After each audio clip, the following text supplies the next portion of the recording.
Is XRP, as they call it, the chosen one, going to be one of those? If you look at Brad and his team and the Ripple team to a certain extent, there's a lot of connectivity here to what the current administration is. Can you talk to that as far as the current administration and the connection with Ripple right now?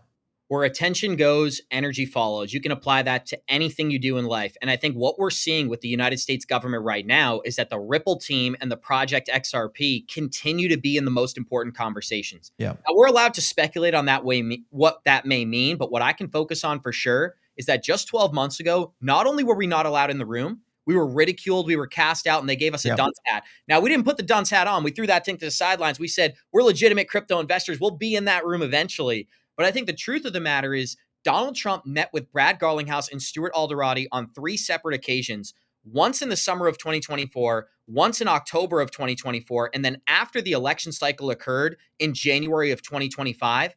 That speaks volumes. Now, during that time, the SEC lawsuit was still ongoing, and there was a lot of speculation about, are they talking about the lawsuit? Are they talking about the war on crypto? I took a completely different approach, and I said, through my investigative journalism, I believe they are focused on the treasury market. And I think they're focused on the modernization of settlement systems inside the United States. Yeah. You said it earlier, SWIFT does $5 to $7 trillion a day. The amount of demand for US treasury bonds that can happen through these stable coins, as well as the amount of money saved through the upgrading into these modern settlement systems, the writing is on the wall. And here's my bold prediction I'll give on the Paul Barron Network is I think it's all said and done before 2028. I think that we're in a speculative onboarding process right now. By the year 26, 27, and eventually 2028, we're not going to be speculating about what these projects are doing. We're going to be talking about the onboarding process that occurred during the entire Trump administration. So my belief is, yes, Ripple is that Amazon, that Apple company when it comes to the evolution of crypto. Well, as we're recording here, Abs, big news. You saw it, I'm sure, over on the side of your screen, flashing. And that is the Fed has come in and said, hey, current situation suggest current conditions may warrant interest rate cuts. Imagine that, an interest rate cut. After I've been screaming about this, and actually everybody made fun of me when I said we should be cutting in July. And I'm like, July is the time we're going to have these terrible, public companies come in with these ridiculous bad quarters. Walmart just came in with a terrible quarter. You're going to see job losses raise. We're going to see corrected numbers coming out of the BLS. And sure enough, yeah, all those things have happened. And now let's look at the Bitcoin chart just for a minute, just to have a grin and a giggle on this one. This is what I'm talking about. Attention right here. Look at that. You get one statement from a Fed and you get an up candle coming from 112 off the canvas. And it's like Apollo Creed rises from the floor. And somehow it's at 116 again this morning in a matter of 10 minutes. This is what I'm talking about, Abs. This is what I'm talking about. And I think as a longtime crypto investor, I wish I could say I'm surprised, Paul, but it comes back to our initial conversation where people will overestimate these negative catalysts. The market's going to zero. We're in a bear market. It was in January of 2023 that Bitcoin was only $16,000. That is 2.5 years ago today. Unbelievable what this asset class can do. And that's why I constantly tell people, don't overemphasize the short term. Don't focus too much on these short-term headlines. These assets are built to go up and to the right, whether you're an XRP investor, whether you're a Bitcoin investor, or whether you're just getting into this asset class and you're speculating on some of these other projects like a Hedera, like a Sui, like an AVAX, like a Chainlink. Yeah. These are all other projects that I talk about and I believe will be successful. So this is more evidence of that. Yeah, ETH is on a rip right now, 9%. Looks like it's going to go to a 10% day if it stays on that candle. So that's a good example. And of course, XRP, no slouch in itself. It's on a 6% candle right now as we're recording this. So you guys, of course, will probably catch this on Saturday morning when we publish this, knowing that you had a nice Friday evening and you probably had a nice little, ribeye steak because of that little move today. Well, Paul, if I can speak to this just a little bit. Looking at the XRP price chart, I've been in this project, like I've said, since 2019, and it just did what it's always done. Yeah. We get a wick down. Crypto investors are fearful, and they're telling you, we're at 290, we're going to 270. We're at 270, we're going to 250. We promote the narrative. You buy the red days and you Yep. take profit on the green days. Simple. You never sell the red days. And you know what taught me this better than any other lesson that I could have asked for was COVID-19 back in 2020. When we had that huge market collapse, I was able to purchase some of these assets at prices you couldn't even imagine. I mean, Bitcoin was $3,500 at the time. Yep. So these, and I know yesterday wasn't quite the opportunity of a C19 crisis, but the premise is the same, that when you see these markets pull back, that is an opportunity for newer investors, not a time to be fearful. Yeah. And I think this is the thing that we get into often as investors. And this is what I will tell to anybody that's watching this show right now that's new. When it feels bad to buy, that's actually the best day to buy. When you feel bad about buying it, in the sense that, I don't know, the conviction isn't there, you're worried about it, it's on a red day, bad news is in the market, terrible things are happening. You just have to hit the buy button. You just have to hit it. And it's a hard thing to do. The opposite end of that, Paul, is it's the same process when you're taking profit. It's exactly. really, really hard difficult to sell the top, man. Hard to sell the top. And you know what? I experienced this in December too. I had a profit plan. I had been in XRP forever. I didn't think we'd reach $3 in the month of November. It happened. I had my orders. It was so hard to hit the sell button. I was calling friends. I'm calling family. I'm trying to rationalize changing my exit plan.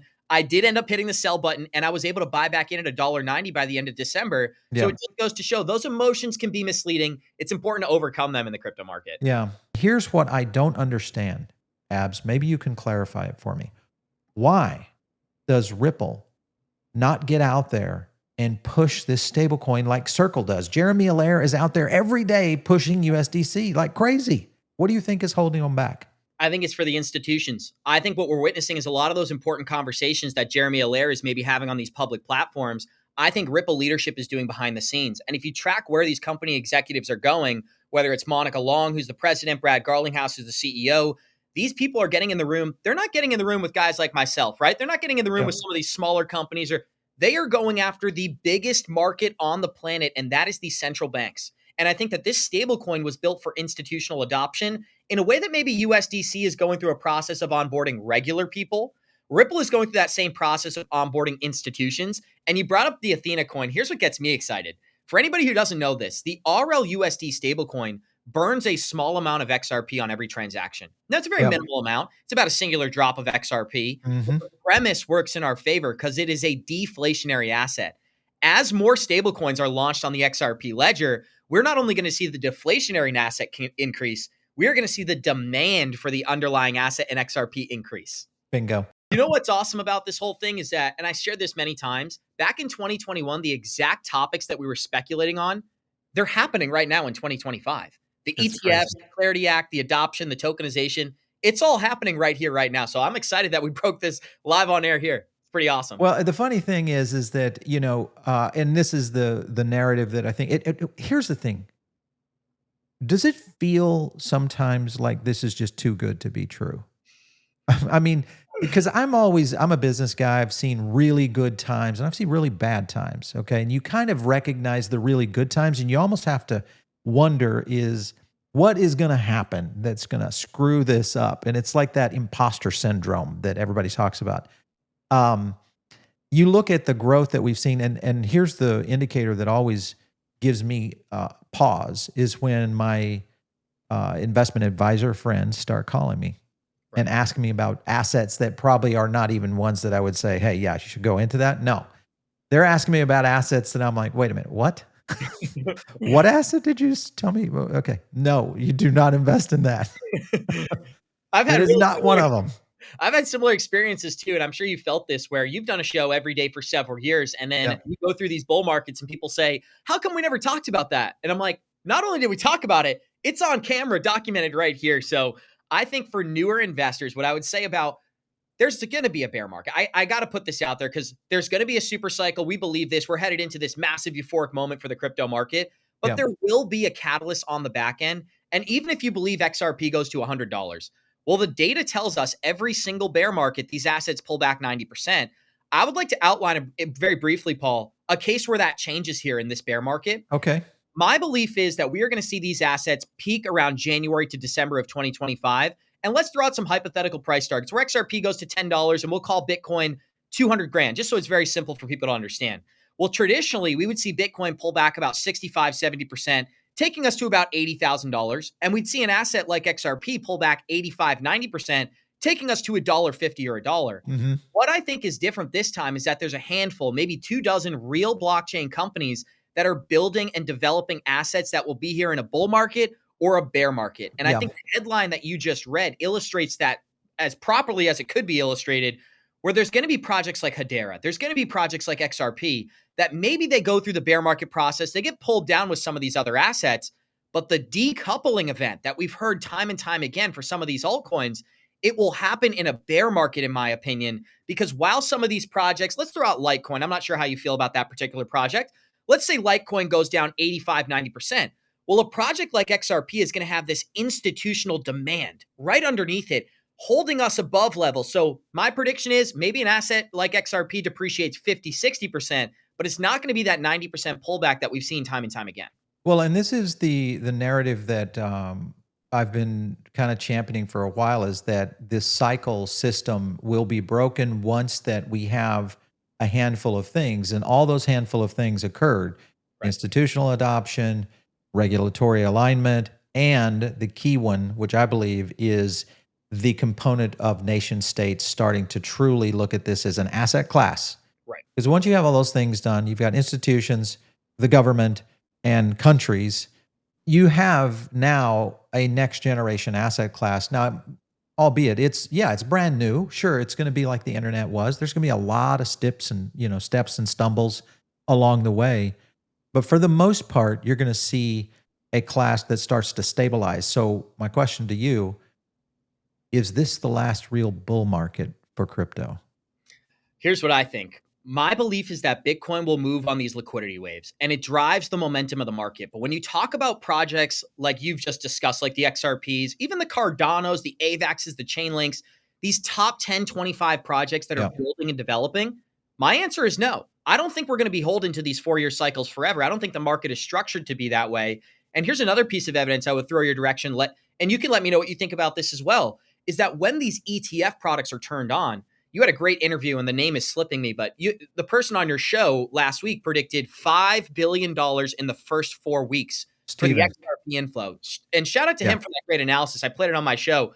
But I think this is going to apply to a lot of legitimate projects. And I think that when these inflows are turned on from Wall Street into the blockchain space, it's $5 billion this year, it's $10 billion next year, it's $15 billion the year after that. These inflows are almost perpetually turned on and they don't exist today. So I think you apply this concept, including the stablecoins, including the onboarding of tokenized assets. Right. This asset class is going to evolve dramatically. And I really believe people are underestimating how different crypto is going to be in just a couple of years.